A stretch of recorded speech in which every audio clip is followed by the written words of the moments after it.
Hello, I'm Rachel from Douentza Garden in Ireland, and you are very welcome to this orchid video. So in today's video I'm just going to briefly show you these kind of autumn coloured orchids that I currently have in flower.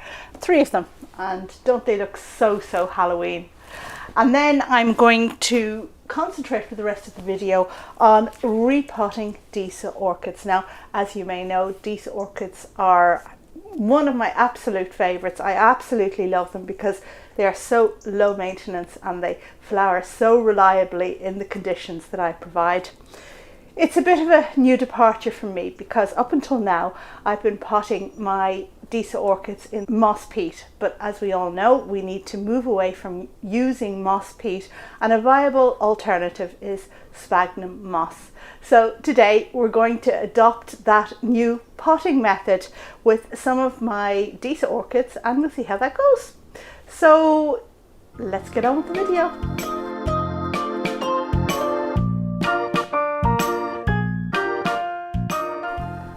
You are very welcome to this orchid video, and I want to start off by showing you my glorious Psychopsis. So as you can see, if I stand back, this is a Psychopsis that has 2 flowering spikes, and I've had it for 6 years. Now, as we all know, Psychopsis is an amazing orchid that flowers continuously and sequentially off the same spike. So you need to take care of those spikes because they will be with your plant for a very long time. And look at those fantastic alien-like orchids.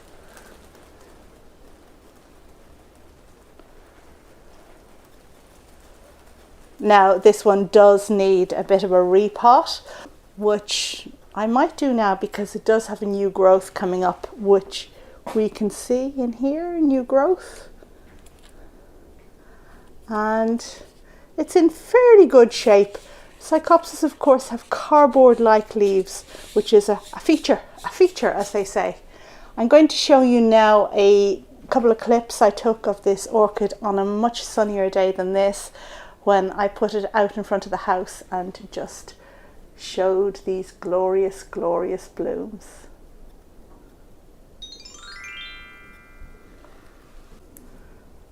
And next up we have my Roseoglossum, which I've had for 8 years, and this is a regular reliable flowerer.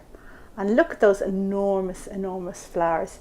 If we put them beside my head here, you'll see exactly how big they are. Perhaps slightly smaller this year than normal, but we've got 1, 2 and 3 blooms. So this one is a cross between Grandis and Splendens, and it's a great little plant that I've had since it was a seedling. And yeah, just look at those gorgeous autumn colours. Sometimes there are more splotches on the petals here than there are this time, if I remember correctly, but it is a stunner. So what's not to love? And finally we have Disa Orange Delight, which I've had for 9 years. So this is an old lady of my collection, and she is a really good flowerer in more recent years. I've had it since it was a seedling as well. Sometimes it gives 2 spikes, which is really great, and these ones are just opening now. And the great thing about it is that those flowers, they last for a very long time, which is always wonderful, isn't it? So I do have some markings on the leaves which are a bit dodgy looking. They don't seem to be spreading, but there was a kind of black coating on them which I've cleaned off, so that can be an indication of scale. So I'm just going to have to keep an eye on this one and keep it separate from the others. And now we're moving on to the repotting of my Disa orchids, and we're going to do 2 today. So we have one which has flowered this summer, a very large brown spike, dead spike. And we have one that hasn't flowered this summer but is producing babies all the same. And that is the thing about Disa orchids. They're stoloniferous. So that means that the roots kind of wander and produce babies popping up here, there and everywhere. Sometimes from the base of the pot, not in this particular case. But mostly what happens is that after flowering, the plant will produce kind of a basal growth, which is what's happening here, and a new plantlet will emerge. So we've got two situations here that we're going to deal with today. Disa orchids, of course, come from South Africa, and they are different. They are not ones that you will have any knowledge of from dealing with other orchids. So they're orchids that like to sit in water. Yes, they like to have their feet constantly wet, and they grow at the edges of rivers and stuff like that. So I keep mine in pots that sit in trays of water, and the water has to be of good quality. So I use rainwater, but you can use distilled water. Now, they are terrestrial orchids, and they don't do well in the warm environments of a house. So they don't like it too hot. They're just perfect in Ireland in that case, and they don't like it too completely cold. Disa orchids also need cooler night temperatures than day temperatures, so they need a 6 to 8 centigrade dip between day and night. So I keep them in my frost-free greenhouse that has a winter minimum of 5 degrees centigrade, that's 41 Fahrenheit. And in summer, well, you know, it could go up as high as 21 degrees centigrade. We would seldom get, well, we don't very often get a lot hotter than that here in Ireland. So I think if you are living in my kind of climate, then these orchids can do really, really well for you. They tend to flower reliably without very much input. So the majority of care is basically to make sure that they sit in water, that the water doesn't dry out, that they mustn't dry out, because if these orchids dry out, then you have lost them. The plants that I grow are hybrids, so most of them have been bred from the species called Uniflora, and this is unique because it produces really, really large flowers that have lent themselves very well to the hybridization industry. And the plants flower in shades of orange, very, very popular, white, red, pink, yellow, and there are a few blue ones as well, which I don't have. I have made videos about my Disa orchids in the past. I'm always very proud to share them when they're in bloom. I even made a repotting video before, but the repotting video focused on using moss peat to pot these babies up in. Now they do need an acidic mix, and traditionally moss peat was what was used. However, we do need to move away from using that because, as we all know, besides being a non-renewable resource, peat, whenever it's broken down, releases, well, it contributes to global warming, so we really don't want that. So a lot of growers, they grow these plants in a mixture of sphagnum moss and perlite, and that's what I'm going to attempt to be doing today. Now you will notice that my potting mixes, I have a wonderful shelf over there with a variety of fantastic pre-mixed composts that I use on my houseplants and various greenhouse plants, and they come from a company called Sybotanica in the Netherlands. They are fantastic, and I have used them with great effect on a multitude of plants. But Sybotanica also produce individual ingredients that you can use yourself to make up mixes. So they do several types of orchid bark, which are really excellent, and they also produce fantastic pumice, which I use to top all my cacti with, and they also produce glorious sphagnum moss and perlite, and today we're going to use the sphagnum moss and the perlite to repot my Disa orchids. And down below in the video description is the link to Sybotanica's website. There's also a discount code which if you use it on a purchase, then you'll get 5% off everything that you buy. since perlite produces a fine dust and we don't want this clogging up our Disa pots, I'm going to empty the bag of perlite into some water and just leave it for a while. The dust will settle at the base of the trug. I'm also going to chop up my sphagnum moss into smaller pieces because long pieces can make repotting of Disas really quite difficult. You may be wondering when is the right time to repot Disa orchids, and autumn is a good time, so round about now. I've already been working on my whole collection because these are plants that do expand, which is wonderful. I mean, who doesn't want more plants? They're also quite hard to get your hands on, so whenever you repot them you end up with a lot more pots. And these are a little something that I prepared a few weeks ago. So these are the plants I repotted a little while ago, and I used moss peat and perlite for this repotting. So you can see that there are different sizes in here. We've got larger ones. Let's just bring this in close. We've got larger ones where I presume they were basil shoots from the main plant where it flowered and the flower died. And there are smaller ones which are probably stoloniferous results of the plant's roots sending down little shoots all through the pot. And these ones are doing really well in my cool greenhouse and growing nicely. This one here at the back, you'll see that the leaves are quite yellow, and I think this is an old one that was dying. It was on its way out, perhaps attached to a flower spike. But when you repot, as we'll see now in a minute, it's a good idea to leave on the old flower spike until it dies back completely. And I guess in this particular case it wasn't completely clear to me as to whether this was old dying leaves or new basil growth coming from an old spike.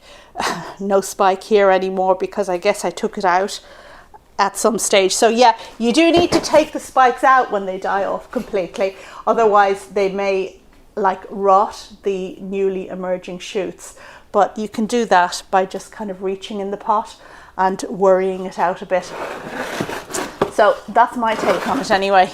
And today we are going to start off with repotting this one here called Menez Tan. It's a cultivar from a French orchid nursery called, well, in France, Canapé des Orchidées, which I visited a while back, and this one flowered beautifully this year. That spike is gone. There is no goodness left in it, so when I repot this I'm going to get rid of that spike. If it had green on it I would leave it. So the first thing to do really is to just squeeze the pot slightly. We do see some roots in at the base there, and let's not get my labels mixed up, and just pop it out of the pot, and let's just plonk it into the water here, the rain water. Now I'm not going to put this other one in at the same time because this is a different plant and we'll get everything mixed up if I do that. All I'm going to do here is to just maneuver the mix and let the water do the work for me in separating the plants. And you can see we have a very, very small little baby plant here which will be fun to pot up. Probably will need to go in a community pot. And then we have some more growths that I guess are basil growths. So when a plant finishes flowering, it can produce more than one basil growth. And if we just clear away the mix a bit here, you can see that there are tiny, tiny little rhizomes there. Now be very careful with the roots here. You don't want to break them. It's a delicate plant. It's not a cymbidium. We have to take infinite care of those roots. Now let's just see what's going on with this flower spike. So now I can see that this is wiggling off a little bit. And there we have one division.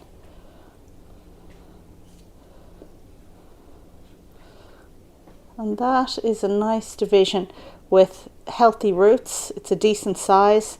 There's a teeny tiny little baby there, which I'm just going to leave on.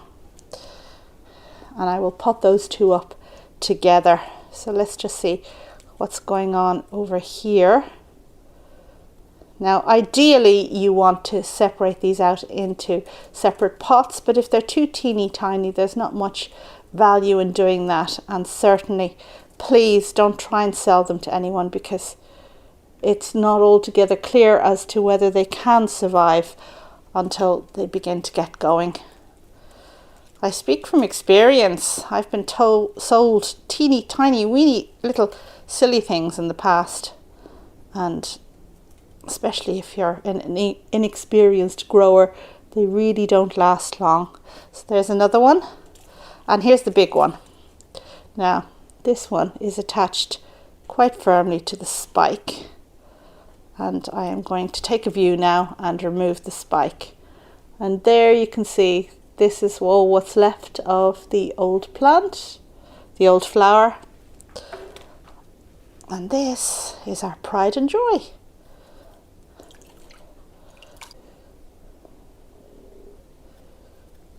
So healthy root system, nice little rhizome and top growth. That is a nice plant.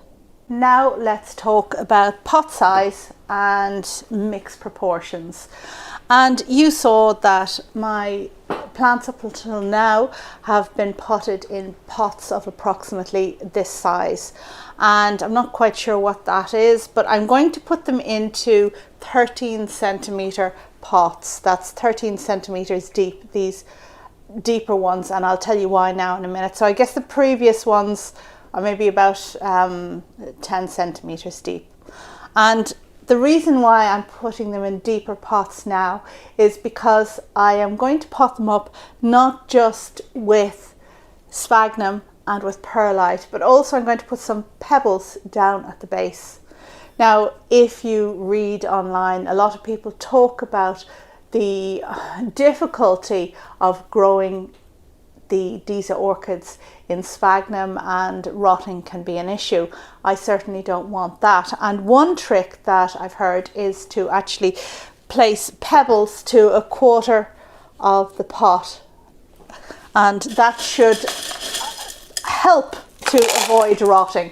So we are going to put some clay pebbles. I'm using clay pebbles in this instance. So, you know, these are just the ones that you buy perhaps to make a humidity tray to keep your orchids on. And I'm just filling up the base of the pot to about a third with the clay pebbles. You have to remember as well that these are plants that constantly sit on water. The only issue, I guess, would be that the clay pebbles might hold and absorb salts and things like that if there were any coming through the plant, and that wouldn't be good. But yeah, that's what I have available, so that's what I'm doing. Now, the next thing then we need to consider is the proportion, and I'm going to use a proportion of 60% sphagnum to 40% perlite. Previously, when I potted these guys up in peat, it was the same, so it was 60% moss peat, 40% perlite. These terrestrial sympodial orchids are named after a Swedish queen who apparently wrapped herself in a fishnet, and that fishnet motif is representative of what you see on some of the flowers.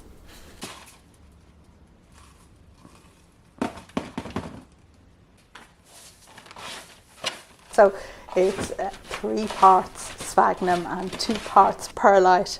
That's 60-40. Okay, so that's my mix ready, and here's my pot with my clay pebbles down below, and I am going to pot up the biggest Disa, Menistan Disa, which is going to go into this pot. So I'm going to start off by putting a little bit of the mix in the base. That's too much. Now, You want to not compact the sphagnum down, so don't kind of press it down, because you need to have it firm but not like really tightly compacted. And let's see. So I guess I will place my plant in a bit like that, and then backfill with my mix. I'm going to firm it down a little bit like that with my fingers. Tap the pot a bit more.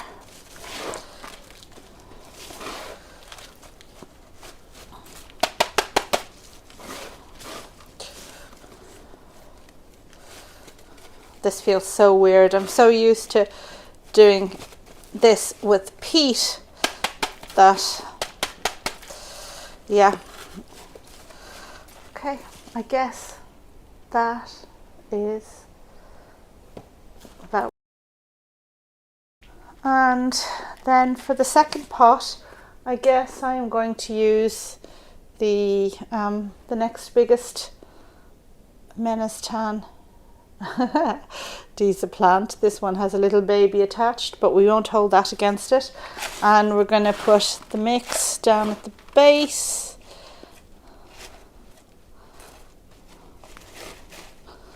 Position my plant, making careful that the roots don't get damaged. And oops, break that up a little bit.